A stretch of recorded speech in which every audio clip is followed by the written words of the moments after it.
My dear sisters and brothers, when we are by ourselves, what is our experience? We are busy with these thoughts, that thoughts, we want to do this, we want to do that.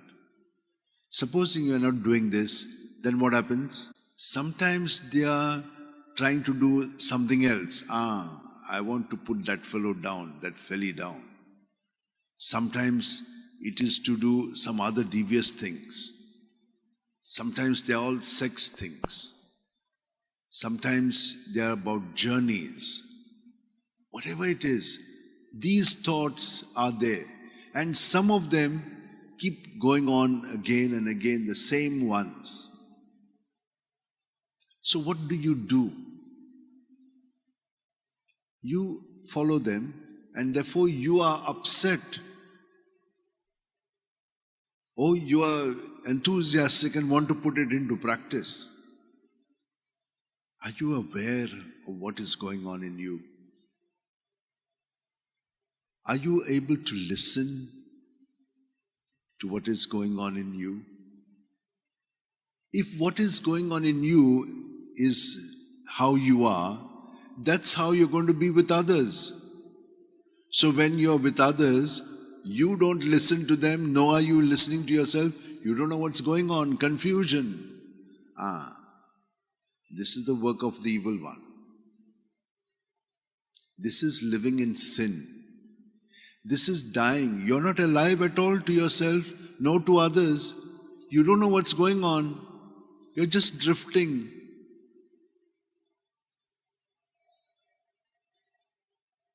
What is God's words telling us today? Having ears, you do not listen. Having eyes, you do not see.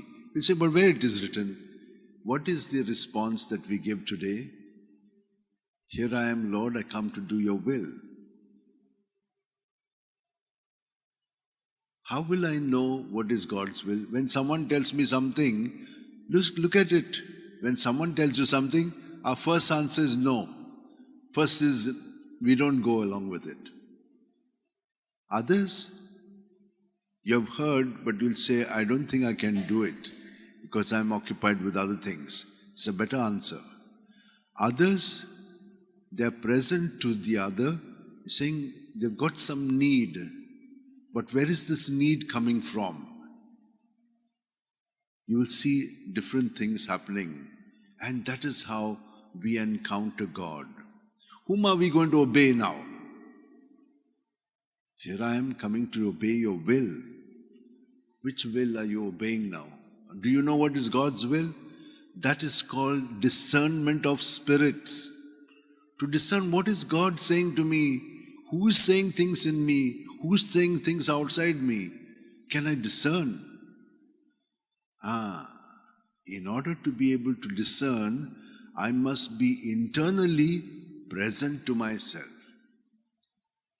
What is the meaning of being present to myself? I must know what thoughts are going on in my mind. And what is the effect of these thoughts on my feelings and how they are moving me? Which directions are they moving me? Which directions are they moving us? In that, are we like Jesus? You think you're doing God's will in that? Now, this is what is explained to us. How did this come about? Because of one man. He was told to obey God's will. He was told, just be aware of that one tree in the middle of the garden. But that is the right tree where they got tempted. That one tree, one thing God had told them to obey, they very subtly, the evil one made them disobey. What? You'll become like God. Who said that?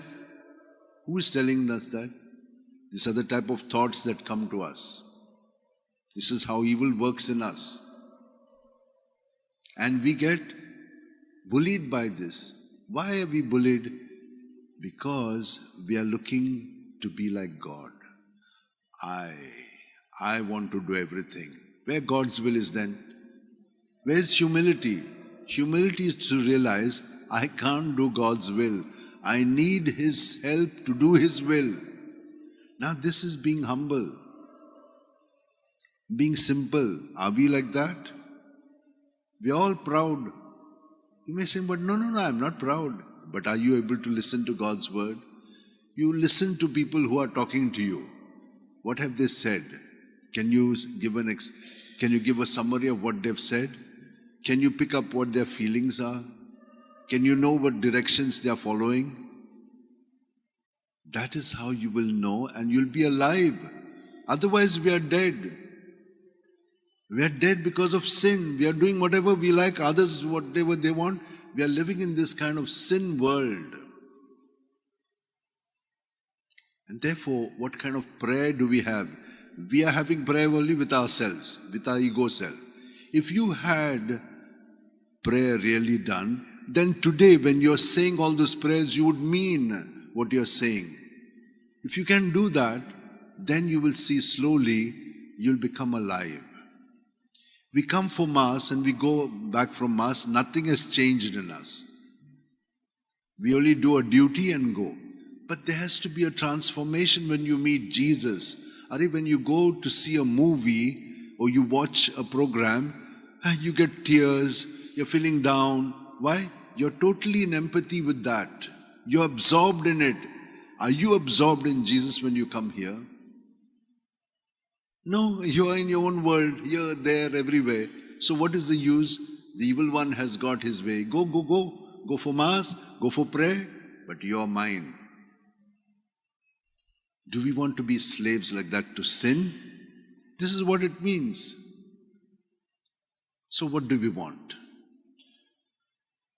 First and foremost, I said to you, always I've been telling you what Jesus has told us. He has told us many things. But find out what is one thing that you have taken and you're living it. Is there any sentence in the gospel where you have heard Jesus speak to you and you have taken it in? Tell me which is that sentence. If you found one sentence, that is good enough. I used to tell people, for me, I found one sentence and it is really worth it. And for the last 49 years, I'm living that one sentence. Remain in me as I remain in you. And if you'll see, I'll be talking to you always about that. Why? Because in that, I find all the connections. So what is your connection? Once when I was giving a month's retreat to one sister, she had come from abroad and she wanted to do a month's retreat. So when I told her this, and I said, see, this is what I have found, but you can find out what God has talked to you. What is your sentence?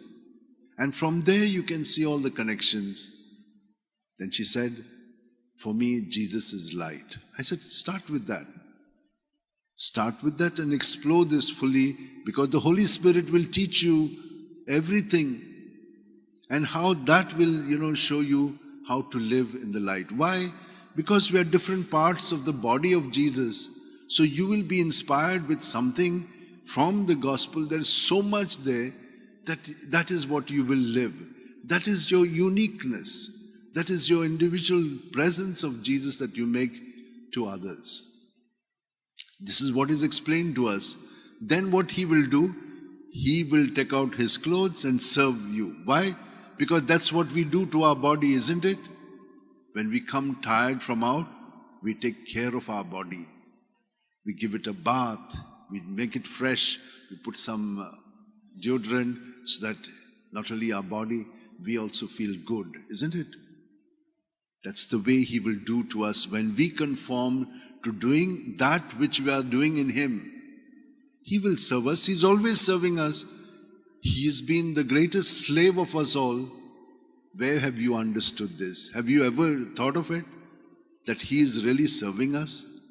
My dear sisters and brothers, that's what the saints found out. This Anthony Mary Claret, he found it out.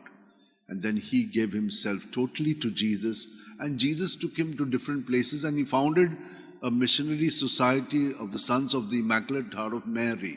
And they are called Claretians. They do a lot of writing because this bishop, he did all that to bring knowledge to the people.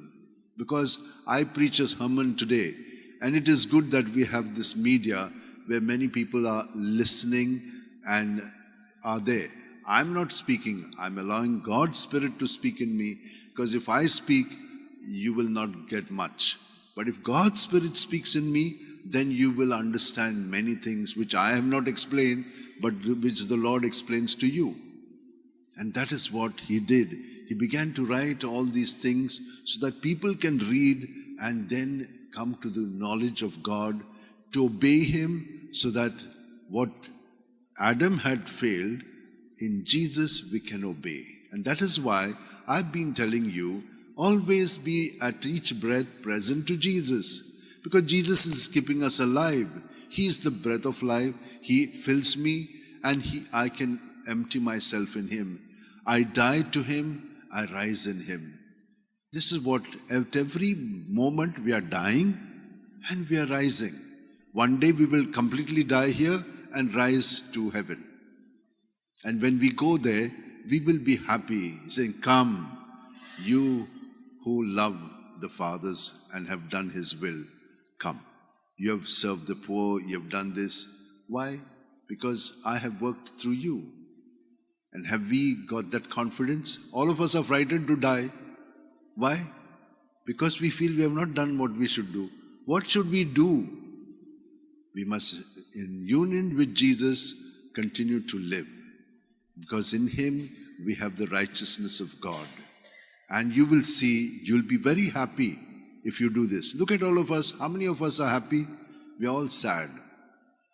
We think that in things we will be happy, or in persons we'll be happy. No. It is in the Lord that we are happy. And when you have the Lord, you have everything. He gives you in abundance.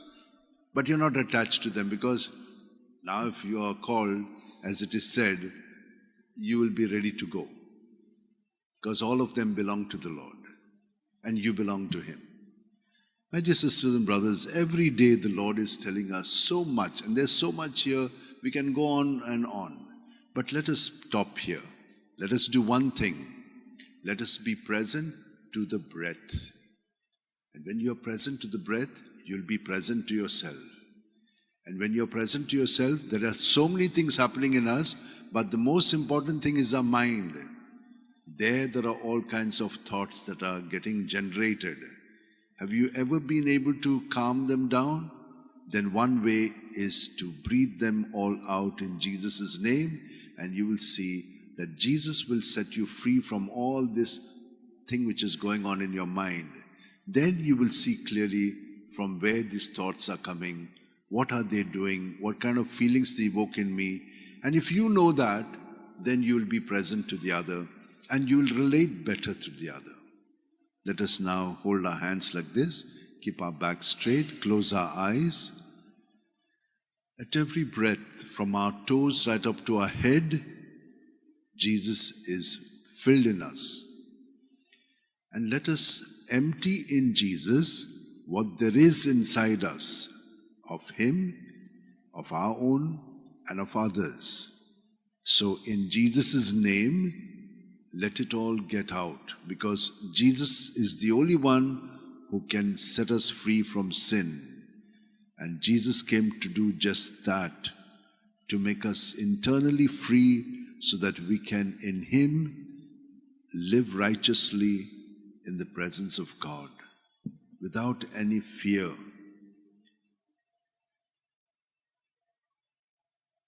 Lord, thank you for evoking in us, in each one of us, that which you wanted to communicate to us. We offer it back to you so that you will bless us and make it happen in us.